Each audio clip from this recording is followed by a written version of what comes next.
Hi, my name's Emma. I'm a product owner and I work at Sky. The area of Sky.com that I look after is Help. And in Help, this is where we have online guides and frequently asked questions for all our products and services. So this covers every aspect of all the different things that we offer at Sky. This is also where customers are able to get in touch with us and our contact centre agents through things like live chat, web messaging and phone to make sure that they've got access to all of the best customer service that we have available. As a product owner, you're responsible for that area of Sky. So you need to make sure that the customers find it easy to use, find what they're looking for as quickly as possible, and know they can come back confidently and use those services again to make sure their experience is a great one. I started my career by completing a degree at Sheffield University. I actually studied for film and media production, which sounds quite different, but actually, ultimately, it's about bringing the two areas together of creativity and also hands-on practical skills. After leaving university, I decided to set up my own business. I decided to create an e-commerce store, which is an online shop, and it was selling women's streetwear and skate goods. The first job that I had after that was with Nouveau Beauty Group. So they're responsible for Nouveau lashes, HD brows and semi-permanent makeup. So this was really interesting. In a digital and technology career, you can go into any industry once you have those skills because everybody needs these jobs. After 3 years at Nouveau, I realised that what I liked about digital is really thinking about how customers interact with our platforms. So for me, that's when I decided that product was the area that I really wanted to excel in and learn more about.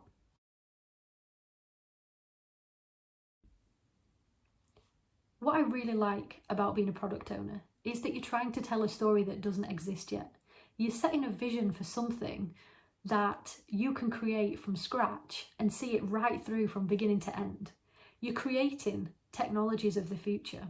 And that's really exciting to me, to bring those ideas to life through just a basic idea or an interpretation of some data, right through to something that literally millions of customers will be using every day to make their lives easier. So a typical day for a product owner would be really understanding how customers are using the product that you look after. So for example, a customer's finding it easy to add that 5G pass.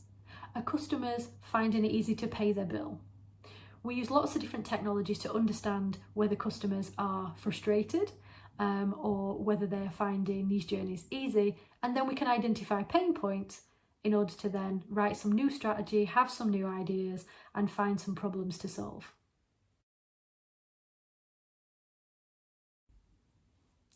To be a great product owner, you really need to be good at two key skills. So they are leadership and also problem solving.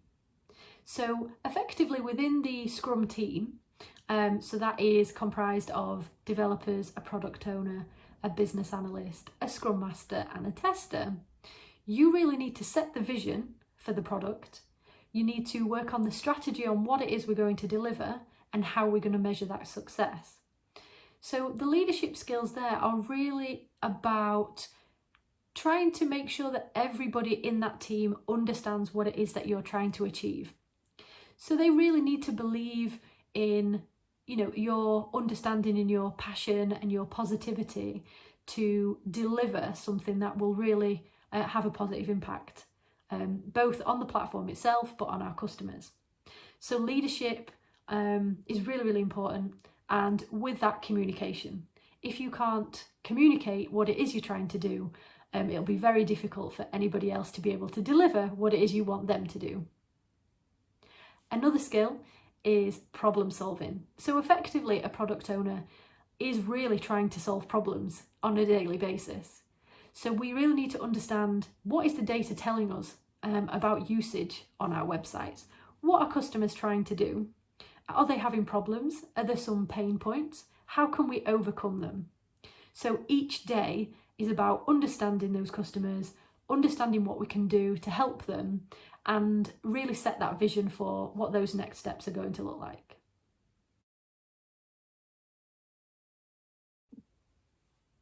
So I'm going to give you a couple of situations to consider what you might create a journey to do to help enable a customer rather than have whatever the device is become a barrier. So a big thing in product ownership is making sure something can be an enabler rather than a barrier, and open up an opportunity rather than close it. So one scenario is a customer is on a train and they're running low on data. There's no Wi-Fi available. What could we do, given that we know they're low on data, we know they're using 4G, and we know the device itself is on the network, and we know what type of device it is? What do you think we could do? If you really think very blue sky of all the different products and services you use, what could that journey look like? What can stop it being a barrier? For example, it's almost just teasing you. You've got the phone in front of you, but you can't use it because there's no data. What can you do? Another one is, what if you're at home and your home broadband isn't working, but in order to access help content, you need to be online? So what could we do there? If you think about what's available to you in the house, what is connected to what networks, for example, what technology could we use, or what customer service approach could we take to make sure that that customer is able to get back up and running and gets the help they need?